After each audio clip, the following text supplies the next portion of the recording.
Your Excellencies, distinguished guests, ladies and gentlemen, good afternoon to you all. Let me start off by saying congratulations to the team at Bloomberg Business Week for staging this event, and also by thanking everyone who has taken to the stage to share their thoughts today. We've heard a range of powerful testimonies from a range of insightful speakers, but I think you'll all agree that the one thing they share in common is an optimistic sense of what the future has in store.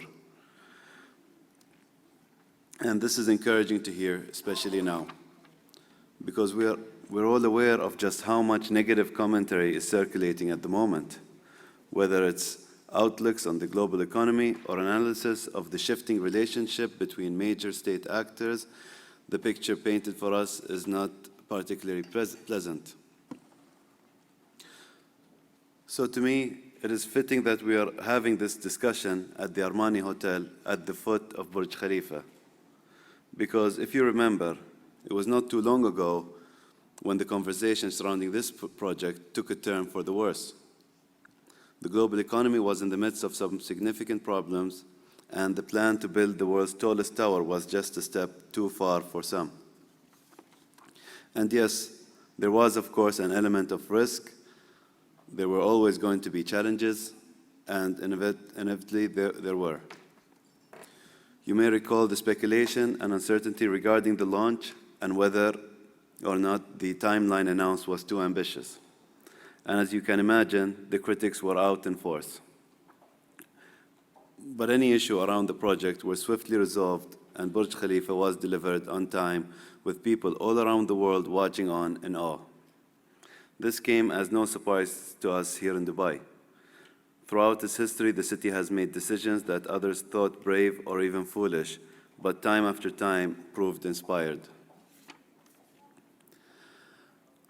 And I can personally remember how proud I was on the day back in January 2010 when Burj Khalifa officially opened to the public. Proud not only because it was the world's tallest tower, but proud because Dubai said it would do something that most thought impossible, and it delivered. The project was as much about international credibility as it was about architectural accomplishment. The project laid down a marker, and the project showed to the rest of the world that when Dubai said it will do something, it did it. This was hugely powerful for Dubai's image and cemented its reputation as a truly global destination and brand. A couple of years later, in April 2012, DMCC was inspired to launch a UAE gold bullion coin in celebration of the country's achievements. On the one side is the portrait of the UAE President, His Highness Sheikh Khalifa bin Zayed Al Nahyan, and on the other, a depiction of Burj Khalifa. But emerging at the head of the pack is only half of the battle. The difficulty sets in when you try to retain the position.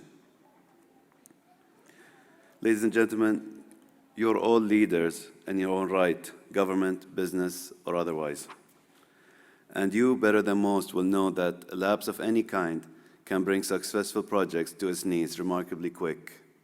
As soon as you lose the leading position, you slip into second, then third, then fourth. Before you know it, you're out of the top 10, and then even worse, out of sight entirely. The point I'm making here is that when you fail to maintain your position at the front, a position you have worked incredibly hard to reach, it becomes very difficult to come back, prove competence, and keep hold of your competitive edge. And this is the view shared right at the very top. Most of you will be familiar with the line from His Highness Sheikh Mohammed bin Rashid Al Maktoum, Vice President, Prime Minister of the UAE and ruler of Dubai, when he said, "Dubai will never settle for anything less than first place." And you will only have to look back a few days to see what this incredible drive and determination looks like in reality. I am, of course, referring to the 2018 Dubai World Cup, the richest horse race in the world.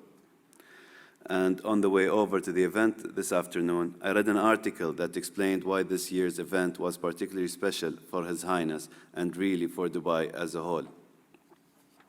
This article, by the way, is posted on my LinkedIn page if you check it. It's a day back. I thought it was powerful.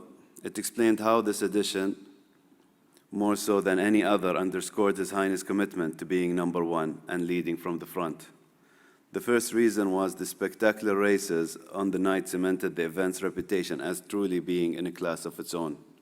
The second was more obvious, that Thunder Snow, Godolphin's very own, won the iconic Dubai World Cup race, beating the famous American horse West Coast by a considerable margin. And finally, what the article said was most special about the event was that Thunder Snow was raised and trained in the Godolphin stables, not bought, not previously owned either. And on Saturday, he claimed one of the biggest titles in the sport, which inspired His Highness to come up with a poem due to that experience. Anyone who was there has the footage of Thunder Snow crossing the line and would have seen the reaction of His Highness and would have got a sense of his passion to win. And this is contagious. They say success breeds success. And as Executive Chairman of DMCC, Chairman of the Dubai Diamond Exchange, Chairman of the Dubai Gold and Commodities Exchange, this is something I'm very conscious of as well. It is also why DMCC is proud to have been named Global Free Zone of the Year in 2017 by the Financial Times FDI magazine for a record third year running. If Dubai were to lose its place at the front, if it were no longer right on the heels of the world's most competitive centers of trade, it would truly hurt me, and I'm sure you would feel the same. And that's why I was so pleased that DMCC was able to speak to our industry, hear what the companies had, jewelers and gold and diamond traders had to say about the VAT issues and how it relates to them, and take their views forward. The topic is now on the government agenda and is being discussed, and for that I applaud all involved. This is a huge step forward in cementing the UAE's position in favor of the principles of free trade, the principle it was built on, the principle behind its success, but of course there's still much more to do. Much of the discussion today centered on the question, how does the UAE continue on its path of diversification and infuse knowledge, innovation, and sustainability to secure its economic future? This is a big question in terms of the answer we have certainly broke ground here today. And this is one of the reasons I was so keen to speak before you all this afternoon, because I want to tackle these issues head on and make it absolutely clear that DMCC stands ready to support and contribute. After all, it is our mission. We have been tasked with creating and enhancing a global marketplace for commodities while driving trade flows through Dubai. With over 15,000 member companies employing nearly 60,000 people, DMCC is already the world's most interconnected free zone, contributing 9.7% to Dubai's GDP. From financial services to tech startups, from agriculture business to legal consultancies, our free zone is the physical representation of the type of economic diversification required by successful modern economies. It is also why, despite regional slowdowns and difficult market conditions, we are confident that we can push on and deliver our ambitious growth plan. This is to double the number of member companies we host to over 30,000 in the next 6 years. We also plan to support the national economic agenda by continuing to lead from the front when it comes to commodities. Up until 2017, Dubai was the world's leading physical gold market and diamond trading hub, accounting for $75 billion annually combined, and the speed at which this industry has grown is beyond remarkable. DMCC has played a central role here, and the launch of DGCX, our world-class derivatives exchange, back in 2005 has certainly helped. Dubai is now home to a well-established clearinghouse, and in 2017 we reached our highest annual volume traded with an aggregate of 17.4 million contracts, valued at a staggering $404.7 billion.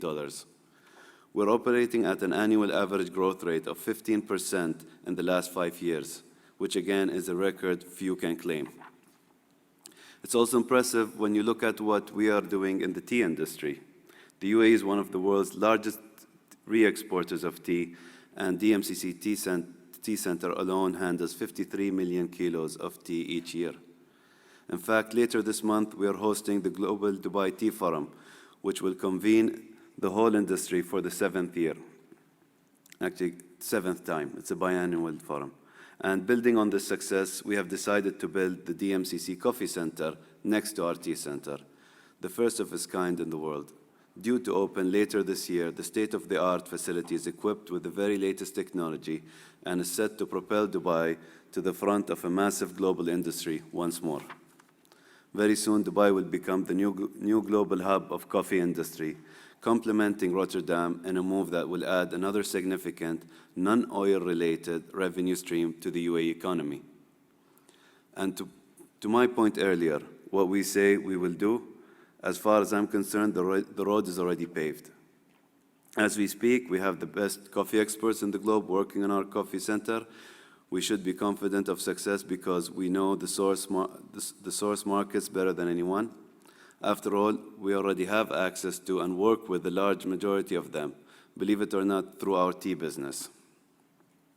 So when we talk about knowledge, innovation, and sustainability as a means to drive the national economy in the space of just a few minutes, I have shown you that DMCC is on board and that we know how to deliver.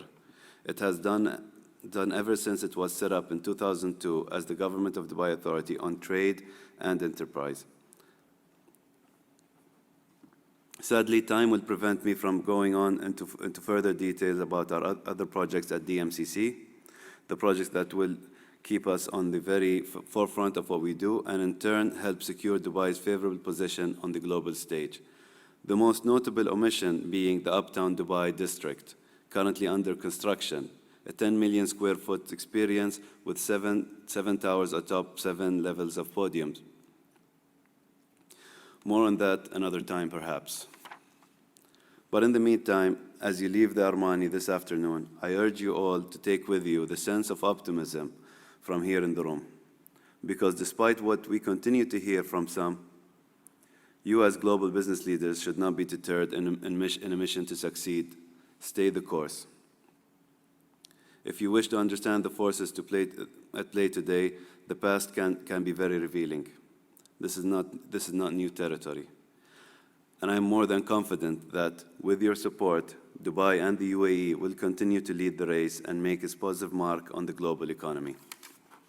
As His Highness himself once said, seek the opportunities in every challenge, not the challenges in every opportunity. I will leave you with those thoughts this afternoon. Thank you very much.